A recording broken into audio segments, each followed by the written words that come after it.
Here's how to save your annotated bibliography and submit it as a rough draft. To submit a final draft is the similar procedure. So I've gone through the instructions. I've created a document in Google Docs or my Microsoft Word. In the modules, you'll notice that I always put the instructions separate and then a submission area for each item. And that's why it's important to look at card view rather than list view.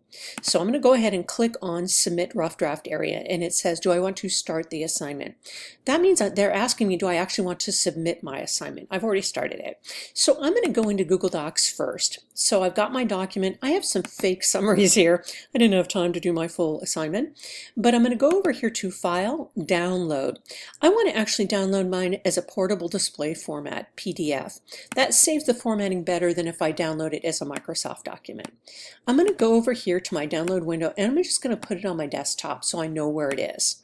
You can put yours in your downloads folder, that's okay. I just have trouble finding my stuff later on. I'm going to go back to the submission area. It asks me, do you want to start the assignment? I'm going to say yes. It says drag a file here or choose a file. So for this class, we're not going to include links for a Google Docs or for Microsoft Word 365. We're just going to actually drag and drop the actual document. So it asks me to drag it or to find it. So I go to my desktop, there it is. I click on the word open and it says, there's your document. You don't need to put any comments in, just hit submit document or submit assignment. It's going to give me a little thing up here that says, hey, it's submitted, and here's your details. Is this the document you meant to submit? So I can always check that, and if I haven't submitted the right thing, I can go back and do a new attempt. When your instructor looks at it, they only see the newest thing that you submitted. So if you submit it several times, they just look at your last version that you submitted. Okay, so let's say that I'm in Microsoft Word instead. So there's my Microsoft Word document. I'm going to go over to File and hit Export.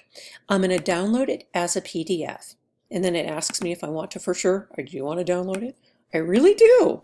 I'm going to go ahead and click on this. This is actually, of course, the same document, but I've titled it something a little bit different there. So now I'm ready to go into my rough draft. Let's say I haven't submitted anything yet. I'm going to click on the Start link there. I'm going to click File to upload. I'm going to go to my Microsoft Word document. I'm going to click on Open.